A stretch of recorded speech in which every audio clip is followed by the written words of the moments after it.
Hello, my name is Inspector Peter Ferrie. I'm the local policing commander for Haverhill, and welcome to the Haverhill Police News. Today is the 30th of October 2015. I've got 4 bits of news for you today, and I'm hoping that you'll think that all 4 bits are really good news. First of all, Lawrence Allen, our domestic violence officer who featured on Haverhill Police News a few months ago, has now returned to work following an extended period of sick leave. Poor Lawrence had a really serious operation on his knee, but he's now back, I'm delighted to say, on restricted duties. Those restricted duties won't affect his work as our domestic violence officer and vulnerable victims officer. He'll be able to do that work really well. I'm delighted to say that now he's back, we can continue with our enhanced level of service to victims of domestic violence and also vulnerable victims here in Haverhill. So that's really good bit of news. We have struggled a little bit with Lawrence being off, but now he's back, things should really improve again, so I'm delighted at that. Secondly, I'm going to talk about PCSO Kayla Packman, who many of you will have seen in Haverhill High Street. She's the match-funded PCSO that gives out tickets to cars that are parking in the High Street. In October, she's issued 122 parking tickets, which I think is a really good amount, all in the High Street, so that's really good.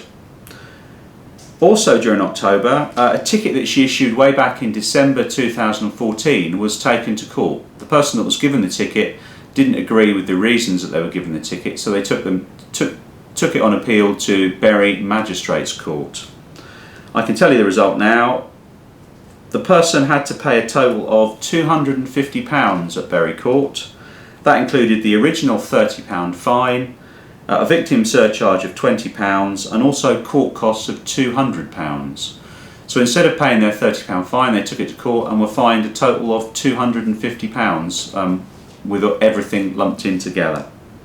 I'm obviously delighted that the court supported Kayla and the valuable work that she's doing in the High Street, and it's proved to be a very expensive decision by the person who was given the ticket to take it to court. I'm not aware of anyone else during the year and a bit that Kayla's been in post that has taken a ticket to court, but this obviously serves as a lesson to anyone that might be tempted to do that. Obviously people have got that choice if they don't think it's fair that they've been given a ticket, but it's proved to be very expensive. £30 if you pay the ticket, £250 at court if you don't. So a lesson really for people who are parking illegally in the High Street. Thirdly, we're going to go back to something that we talked about in the last video update, and that was, I was talking to you about a male that was dealing Class A drugs in the area of Old Road on the Chalkston estate in Haverhill. He was doing it quite openly in the street and other residents were filming him doing it. They were very unhappy at what was going on. Well, I'm really pleased to tell you that a warrant has been conducted at an address in Abingdon Place last week, and a local male was arrested for suspicion of supplying Class A drugs.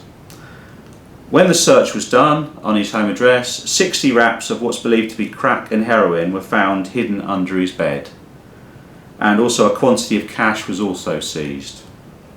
The male is on bail at the moment until the drugs can be properly identified, but they're strongly believed to be crack and heroin. I'm obviously really happy, and I'd like to thank all the local residents in the area of Old Road and Abingdon Place who contacted the police to tell us what was going on and to keep on providing the information that we needed to get that warrant. I signed the warrant, and I can only do that if I've got a good level of information and intelligence. So thank you very much to anyone who's watching this who helped the police by telling us what was going on. Obviously when I get a charging decision or a court decision, I'll update you as to exactly what the punishment is going to be for that. To carry on with that theme of Class A drug dealing in Haverhill, on Monday the 26th of October, a young male from London was detained on the Clements estate for a drug search by our covert drugs team. That's plainclothes officers who are really skilled and experienced in dealing with drug offences.